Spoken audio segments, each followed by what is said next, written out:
Question number 37 में बताया गया है उत्तर भारत में सिंचाई का मुख्य स्रोत क्या है, यानी उत्तर भारत में सिंचाई का मुख्य स्रोत क्या है। तो 37 नंबर में ऑप्शन देखना है कि ए में तालाब है, बी में कुआं है, सी में नहर है और डी में नलकूप है। 37 का राइट आंसर कितना हो जाएगा, 37 का राइट आंसर हो जाएगा सी, यहाँ पे नहर सही होगा। ठीक है, अब देखते हैं हम लोग इसका एक्सप्लेनेशन में क्या दिया गया है। अच्छा, उत्तर भारत के समतल मैदानी भागों में हिमालय से निकलने वाली सदाबहानी नदियों के कारण उन्हें नहरें की सिंचाई का प्रमुख कारण है। ठीक है, पंजाब, हरियाणा, उत्तर प्रदेश तथा उत्तर पश्चिम राजस्थान में नहरों का विशाल जाल फैला हुआ है।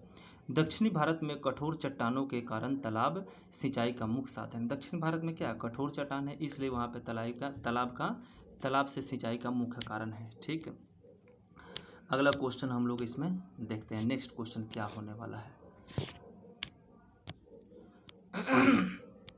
निम्नलिखित में से कौन सी एक रेशेदार फल है, कह रहा है कौन सी एक रेशेदार फल है। ऑप्शन ए में है कॉफ़ी, बी में है चाय, सी में हो गया कपास, डी में हो गया गन्ना। तो 38 नंबर क्वेश्चन का राइट आंसर कितना हो गया, 38 नंबर क्वेश्चन का राइट आंसर हो जाएगा इसमें सी, कपास हो जाएगा। रेशेदार फसल कौन हो जाएगा, कपास हो जाएगा। ठीक, इसका हम लोग देखते हैं एक्सप्लेनेशन में आखिर क्या दिया हुआ है। कपास एक प्रमुख रेशेदार फसल है, पहले भी बताया गया है। कपास किस मिट्टी में होती है, तो कपास काली मिट्टी में होती है। काली मिट्टी का नाम क्या है, रेगुर मिट्टी के नाम से जाना जाता है। उच्च तापमान और 210 पाला रहित दिन आवश्यक है कपास की फसल को ग्रो करने के लिए। चाय और कॉफ़ी पेय फसल है तथा गन्ना एक नगदी रोपण फसल है। गन्ना कौन सा फसल है, नगदी रोपण फसल है। चाय और कॉफ़ी पेय फसल है, इसको भी ध्यान रखना है। रेशेदार फसलें बराबर कपास, जूट, मेस्ता, सन, धागा वाली फसल होता है, इसको भी आप लोग ध्यान में ज़रूर रखिएगा। ठीक है, अब हम बढ़ते हैं अगले क्वेश्चन की तरफ। विश्व का सबसे व्यस्त समुद्री मार्ग कौन सा है, विश्व का सबसे व्यस्त समुद्री मार्ग पूछ रहा है इसमें। ऑप्शन ए में उत्तरी अटलांटिक समुद्री मार्ग, बी में दक्षिणी अटलांटिक समुद्री मार्ग, सी में स्वेज नहर, डी में पनामा नहर है। इसका राइट आंसर कितना हो जाएगा, तो इसका राइट आंसर हो जाएगा यहाँ पे ए, ऑप्शन नंबर ए। विश्व का सबसे व्यस्त समुद्री मार्ग है उत्तरी अटलांटिक महासागर है। ठीक है, अब हम लोग देखते हैं इसका एक्सप्लेनेशन। ठीक है, एक्सप्लेनेशन में यहाँ पे लिखा है उत्तरी अटलांटिक समुद्री मार्ग दुनिया के दो सबसे विकसित क्षेत्रों जैसे पूर्वी उत्तरी अमेरिका और पश्चिमी यूरोप को जोड़ता है। किसको किसको जोड़ता है, पूर्वी उत्तरी अमेरिका और पश्चिमी यूरोप को जोड़ता है। विश्व का 1/4 25% विदेश व्यापार इसी मार्ग से होता है। ठीक है, इसे बृहद ट्रंक मार्ग कहा जाता है। उत्तरी अटलांटिक समुद्री मार्ग को क्या कहा जाता है, बृहद ट्रंक मार्ग कहा जाता है। इस बात को आप लोगों को ध्यान में रखना है। ठीक, चलो हम लोग देखते हैं नेक्स्ट क्वेश्चन। अगला क्वेश्चन क्या कह रहा है। ठीक है, भारत में हरित क्रांति की शुरुआत कब हुआ था। पिछले वीडियो में भी इस क्वेश्चन को क्लियर किया गया है, इसलिए ये फर्ज बनता है कि आप लोग इसका आंसर जल्दी से जल्दी कमेंट बॉक्स में बताओ। भारत में हरित क्रांति की शुरुआत कब हुई थी। 40 नंबर क्वेश्चन का राइट आंसर कितना हो जाएगा, बी में हो जाएगा।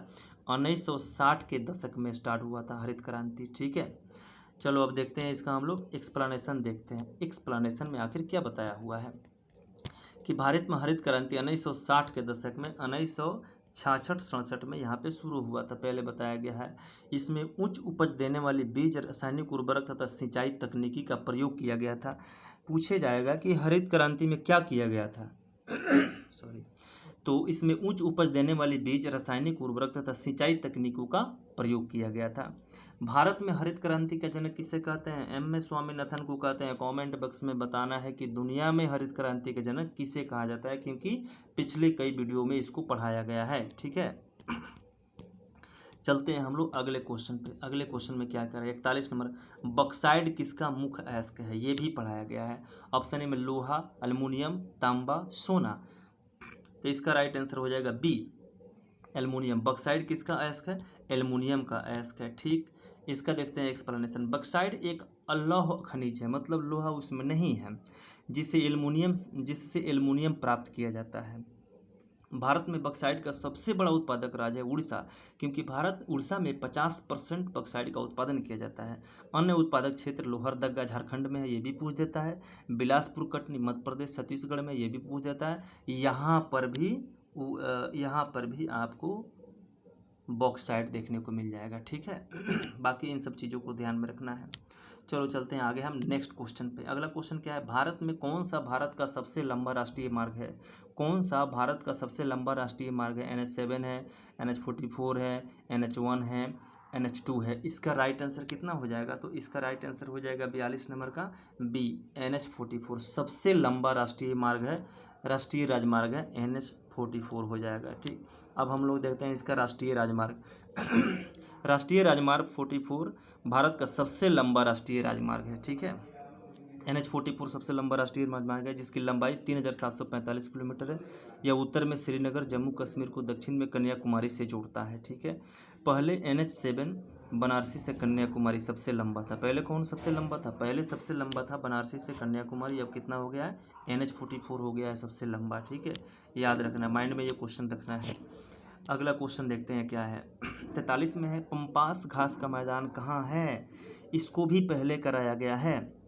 ऑप्शन ए में है उत्तरी अमेरिका, बी में दक्षिण अमेरिका, सी में अफ्रीका, डी में ऑस्ट्रेलिया। इसका राइट आंसर कितना हो जाएगा? तो 43 नंबर का क्वेश्चन का राइट आंसर हो जाएगा दक्षिणी अमेरिका, अर्जेंटीना में पंपास है। देखते हैं हम लोग इसका एक्सप्लेनेशन की क्या है। एक्सप्लेनेशन में देखिए यहाँ पर पूरा बताया गया। पंपास दक्षिणी अमेरिका, मुख्यतः अर्जेंटीना के शीतोष्ण घास के मैदान है। कैसा घास के मैदान है? यहाँ पर ध्यान रखना, शीतोष्ण घास के मैदान है। ठीक है, उसके बाद में कह रहा है कि प्रेयरीज उत्तरी अमेरिका, प्रेयरीज पूछेगा तो कहाँ है? उत्तरी अमेरिका में है। बेल्ट कहाँ है? दक्षिणी अमेरिका में। प्रेयरीज उत्तरी अमेरिका, बेल्ट दक्षिण अफ्रीका, डाउन्स कहाँ है? ऑस्ट्रेलिया में है। पंपास कहाँ है? अर्जेंटीना, दक्षिण अमेरिका, अर्जेंटीना। पंपास शीतोष्ण कटिबंधीय घास के मैदान है, इसको भी ध्यान में रखना है। ठीक है, देखते हैं हम लोग next question. 44 number question, Tokyo औद्योगिक क्षेत्र किस देश में स्थित है? टोक्यो का है चीन, जापान, दक्षिण कोरिया, भारत। 44 का राइट आंसर कितना हो जाएगा? इसका राइट आंसर हो जाएगा बी, जापान। टोक्यो कहाँ की है? जापान के है। ठीक है, टोयोटा कहाँ की कंपनी है? ऑप्शन आंसर बताना है कमेंट बॉक्स में। चलो देखते हैं इसका हम लोग एक्सप्लेनेशन। टोक्यो जापान की राजधानी एवं विश्व का सबसे बड़ा औद्योगिक महानगरीय क्षेत्र है। इसे क्वांतो मैदान या टोक्यो योकोहामा प्रदेश भी कहा जाता है। क्वांतो मैदान योकोहामा प्रदेश भी कहा जाता है। यहाँ इलेक्ट्रॉनिक्स, ऑटोमोबाइल, मशीनरी, रसायन तथा पोत निर्माण उद्योग अत्यधिक विकसित है। इन सब चीज़ों को ध्यान में रखना है। ठीक है, अगला क्वेश्चन क्या है, भारत का सिलिकॉन वैली किसे कहा जाता है? 45 में है, भारत का सिलिकॉन वैली किसे कहा जाता है? ऑप्शन ए में हैदराबाद, बी में बेंगलुरु है, सी में मुंबई है, डी में क्या है? पुणे है। इसका राइट आंसर कितना हो जाएगा? 45 का हो जाएगा बी, बेंगलुरु को सिलिकॉन वैली कहा जाता है। ठीक है, अब देखते हैं हम लोग इसका एक्सप्लेनेशन। एक्सप्लेनेशन में क्या है, कर्नाटक की राजधानी बेंगलुरु को भारत का सिलिकॉन वैली कहा जाता है। कर्नाटक की राजधानी कहाँ है? बेंगलुरु। बेंगलुरु क्या बोला जाता है? सिलिकॉन वैली बोला जाता है। तथा इलेक्ट्रॉनिक की राजधानी भी बेंगलुरु को बोला जाता है। मूल सिलिकॉन वैली सैन फ्रांसिस्को में स्थित है। अगर विश्व में पूछा जाएगा सिलिकॉन वैली कहाँ है? सैन फ्रांसिस्को अमेरिका में है। भारत में पूछा जाएगा सिलिकॉन वैली बेंगलुरु में है। ठीक है, बेंगलुरु सूचना प्रौद्योगिकी, सॉफ्टवेयर निर्माण तथा उच्च प्रौद्योगिकी आधारित औद्योगिक सबसे बड़ा केंद्र है। ठीक, इस सब बात को माइंड में रखना है, बहुत ज़रूरी हो जाता है। आगे चलते हैं 46 नंबर क्वेश्चन, उदयपुर किस राज्य में है? भाई सबसे इजी क्वेश्चन है, इसका आंसर कमेंट बॉक्स में जरूर बताना है। ठीक है, उदयपुर कहाँ है? सीधा सीधा हम इसका आंसर बताते हैं, उदयपुर राजस्थान में है। 46 का आंसर कितना हो जाएगा? सी हो जाएगा। ठीक, चलते हैं हम इसके एक्सप्लेनेशन पे, क्या कह रहे हैं एक्सप्लेनेशन में। उदयपुर राजस्थान का एक प्रसिद्ध ऐतिहासिक एवं सांस्कृतिक नगर है। भौगोलिक दृष्टि से उदयपुर का ज्वार क्षेत्र जस्ता के लिए प्रसिद्ध है। उदयपुर में क्या होता है? ज्वार, यानी ज्वार एक खान है जिसमें जस्ता का उत्पादन होता है और सीसा का भी उत्पादन होता है। इसे झीलों की नगरी भी कहा जाता है, सिटी ऑफ लेक भी कहा जाता है। उदयपुर को क्या बोला जाता है? सिटी ऑफ लेक भी बोला जाता है।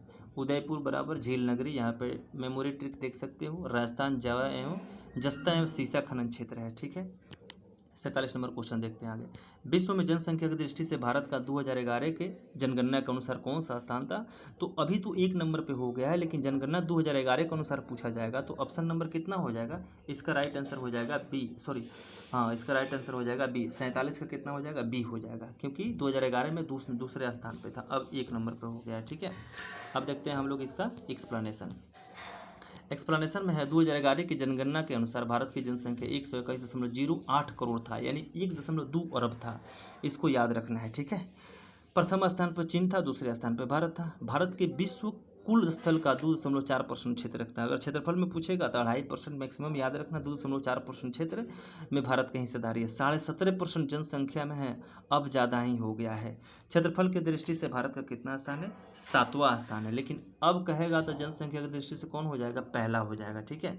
48 नंबर क्वेश्चन, मैनचेस्टर किस उद्योग के लिए प्रसिद्ध है? विश्व प्रसिद्ध है मैनचेस्टर। सूती वस्त्र, लौह इस्पात, ऊनी वस्त्र, कागज उद्योग। तो इसका राइट आंसर कितना हो जाएगा? राइट आंसर हो जाएगा ए, सूती वस्त्र के लिए मैनचेस्टर क्या है? विख्यात है। आगे चलते हैं हम लोग एक्सप्लेनेशन पर। मैनचेस्टर ग्रेट ब्रिटेन का एक प्रसिद्ध शहर है। पूछेगा मैनचेस्टर कहाँ है? तो ग्रेट ब्रिटेन का एक प्रसिद्ध शहर है जो सूती वस्त्र उद्योग के लिए दुनिया भर में जाना जाता है। किसके लिए? सूती वस्त्र उद्योग के लिए। देखिए अब इसको याद रखना कि ये वाला जो है इसको बहुत ज़रूरी हो जाता है याद करना। ठीक है कि उपनाम तुलना, भारत का मैनचेस्टर अहमदाबाद, उत्तर भारत का मैनचेस्टर कानपुर, दक्षिण भारत का मैनचेस्टर कोयम्बटूर हो गया। एक बार और देखो, दक्षिण भारत का मैनचेस्टर कोयम्बटूर हो गया, उत्तर भारत का मैनचेस्टर कानपुर, अब भारत का पूछेगा तो अहमदाबाद हो जाएगा। ठीक है, चलते हैं हम लोग अगले क्वेश्चन की तरफ।